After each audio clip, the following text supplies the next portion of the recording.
And moving over now to Downing Street here in London, where a gentleman residing at number 10 here spent a couple of colourful and no doubt also quite productive days in India.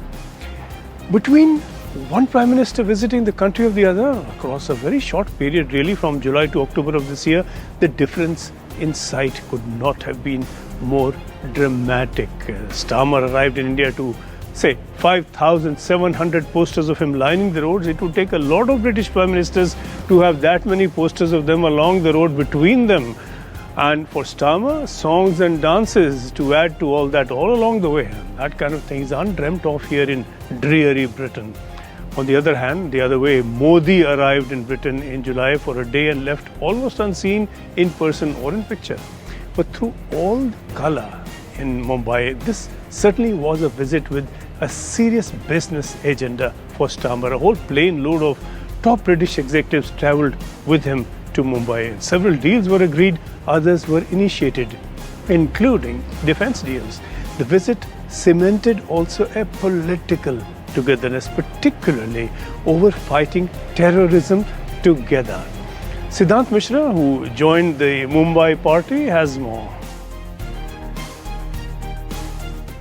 अभी आपके विचारों को सुनकर मेरा विश्वास और गहरा हुआ है कि हम नेचुरल पार्टनर्स के रूप में और तेजी से आगे बढ़ेंगे। हमारा द्विपक्षीय व्यापार लगभग $56 बिलियन है।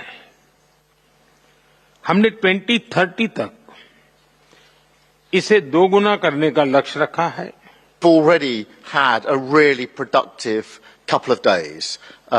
We've brought together businesses and investors from both sides, from India and the UK. I think it is the continuation of what we started in Chequers. I've always seen this as a sort of two-part exercise. We had the FTA itself, had an excellent meeting in Chequers. It was my privilege to have some of you there and to have the Prime Minister there at Chequers for that historic meeting, and then to have this as the second part of that. Now trade deal has been signed, and it's the first visit of Prime Minister Starmer. Your comments? I'm absolutely delighted to be here. Yeah. I've been on every Prime Ministerial trade delegation, going back to Tony Blair in 2005, 20 years ago, then Gordon Brown, then David Cameron, Theresa May, that was 9 years ago. Yeah. We have not had a major Prime Minister delegation to India for 9 years. Rishi Sunak didn't do it, Boris Johnson didn't do it, Prime Minister Keir Starmer has done it, and I'm so thrilled, and I thank him for doing it, because we have got a delegation here, one of the biggest business delegations ever, over 100 business leaders, from manufacturing, from services, from trade organizations, business organizations like the International Chamber of Commerce, which I chair, the Confederation of British Industry, which I was president of, you vice chancellors of universities, the press, ministers. This is fantastic. And it is straight after the free trade agreement has been signed in July. How do you look at the momentum that has been built in this relationship after the trade agreement signed by both the countries? Both sides, I think, are really excited. There's so much which connects us. There's so many Indians in the UK. The language connects us, and we have so much history. So there is actually a lot of excitement. The businesses in the UK are looking to see what they can do more here and understand whether it's manufacturing, whether it's life science, whether it's research. Universities are here. We are in packaging industry. So we are quite excited about the prospect. India is one of the largest markets and a growing market, fastest growing. So the momentum is good, the feeling is good, the vibe is very positive. The action-packed two-day visit of Starmer along with the largest trade mission to India has definitely got fresh energy into this historic relationship. This visit has definitely helped Prime Minister Starmer to boost his political stocks back home and change the traditional perception of many for his party.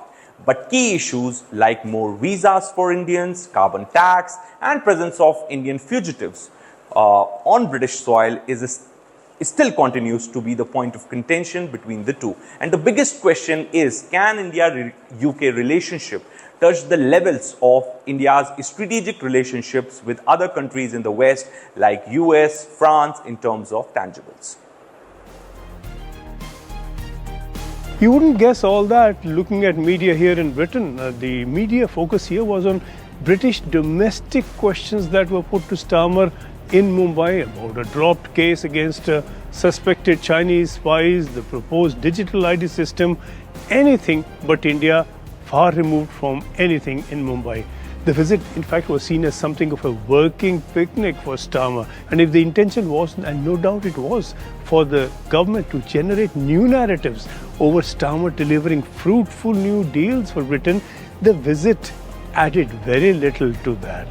Whether it did anything to boost Starmer's flagging image appears very doubtful.